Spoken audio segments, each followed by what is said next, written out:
Hello, welcome to Fashion History with Rebecca. My name is Rebecca, and this episode we're going to be talking about my next project. It's the biggest one yet.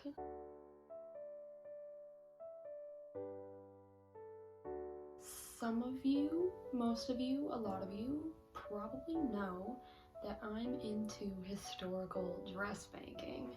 I've made a medieval kirtle and a 1920s day dress, but my next project is bigger. It's ambitious, it's daring, it's complex, it's potentially above my skill level.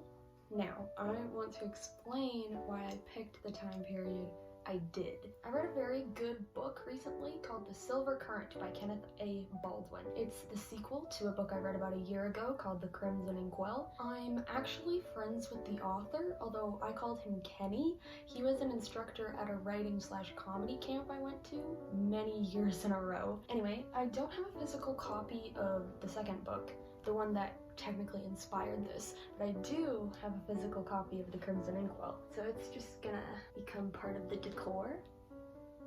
Wow, I just really love this color scheme. It matches my walls and looks good with the pink, and sorry. Anyway, so, very good book, written by a very good friend, Kenny. I made a mistake. I wanted to know what fashion looked like in the 1880s because I'm a fashion history nerd. I needed to have in my head like what the silhouette kind of was, because Kenny does talk about the clothes and he does describe the clothes, but it's not in a lot of detail, which is fine because this is a novel, not a fashion history textbook. The only time he goes into a lot of detail is if it's a particularly important dress. And if you don't know what I mean by a particularly important dress,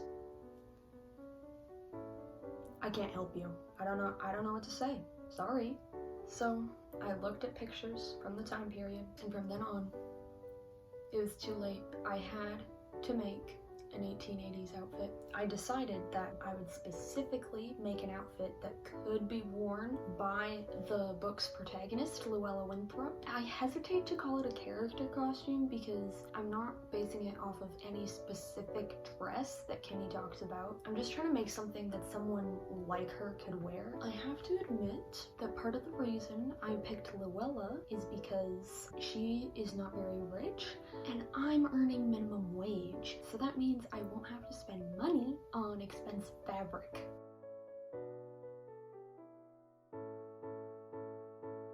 I started doing research into what I would need for this project. I found the Met Museum's website particularly helpful for pictures. They've got so many pictures of old clothes, and you can filter it by year. It's amazing. The real game changer was archive.org. They digitize a lot of old books, and they've got stuff from the 1880s. I found books on sewing written by Victorian women. I found sewing primers. I found a short comedic sketch about sewing. I found catalogs, ladies' sewing magazines. It was just amazing. And it was all in the 1880s, which is important because my rule was that all of my sources and instructions and everything had to be from the 1880s. There is one book that I'll be referring to today that was published in 1901, I want to say, but I'm going to allow it because it's for undergarments, and undergarments do not change as much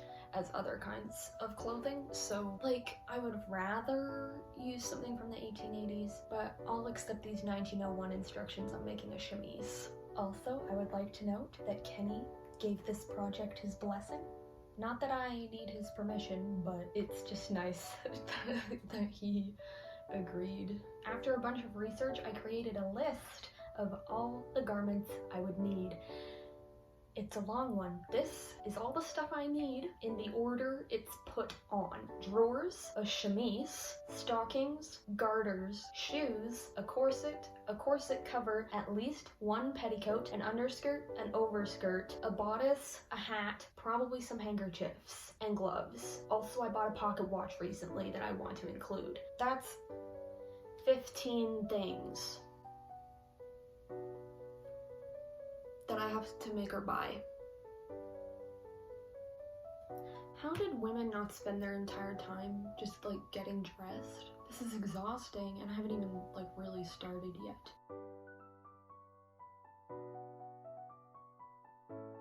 I realized that my research would be more effective if I decided to focus on the first things I need to make, which are the drawers and the chemise. And so I started digging into that and I found instructions on drafting drawers and a chemise with your own measurements. Because of course, if you're making all your own clothes, you have to know how to make them fit you. Because there were some pieces of clothing that were mass produced. Like you could just order a chemise and drawers on, I almost said online. No, via catalog. They're baggier garments that don't require as much fitting, but lots of people know how to make them for themselves. Here is a very sad story though. A few days ago I wanted to draft the pattern, so I did, and I filmed myself doing it like from above so you could see what I was doing, following the instructions. And the thing is, I overestimated my competency in drafting patterns, and so the video was just a lot of me saying, what? What's 35 divided by 4? Huh? Basically, it was really, really boring.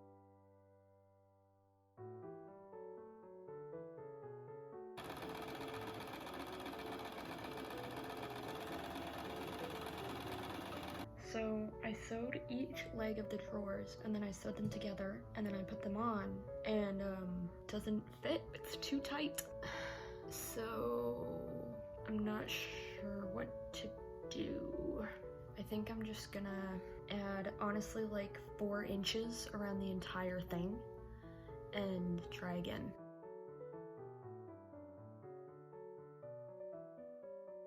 Hello, it's several days later. I really acted like that I was gonna show footage of me cutting out the pattern and sewing, but I don't think I am. It made sewing very hard because I also had to like explain what I was doing as I was doing it, and also there was a whole lot of extra stuff in the way, and also I didn't know what I was doing and it was frustrating.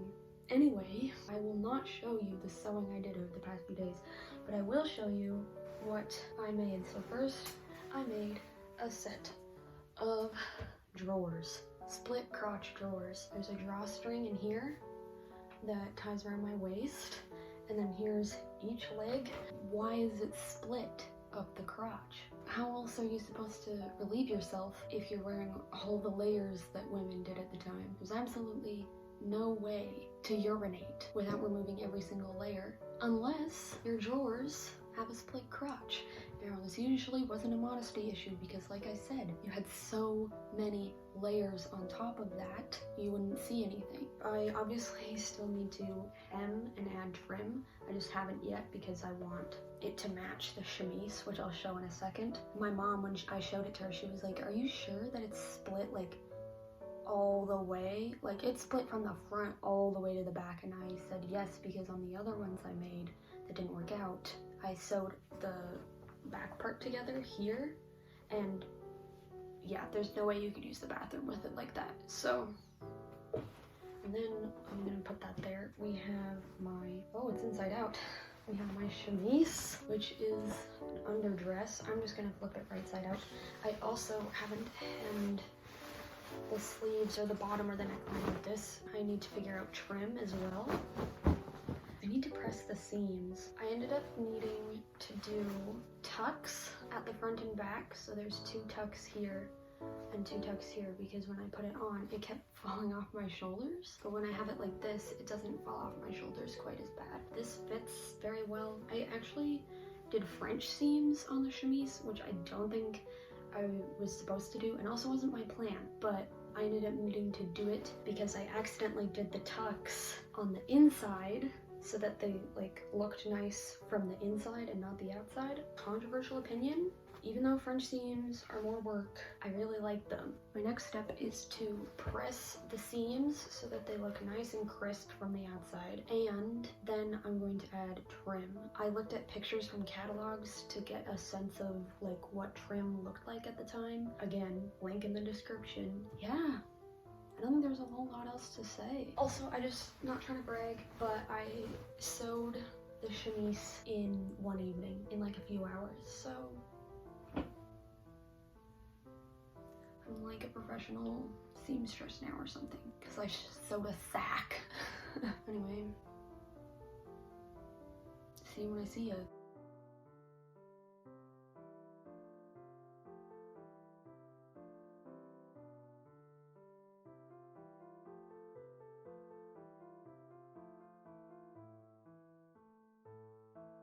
I just want everyone to see the lace around the neck and the lace around the knee.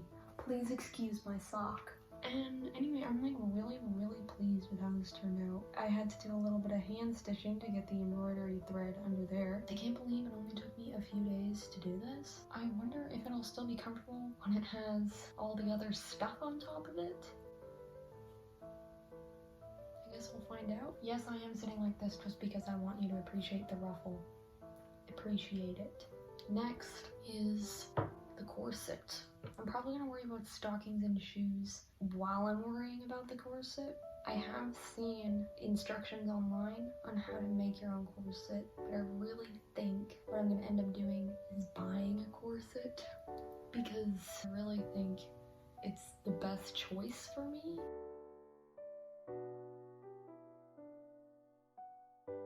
Read the Crimson Inkwell and the Silver Currant. If this video series doesn't convince at least one person to read the books,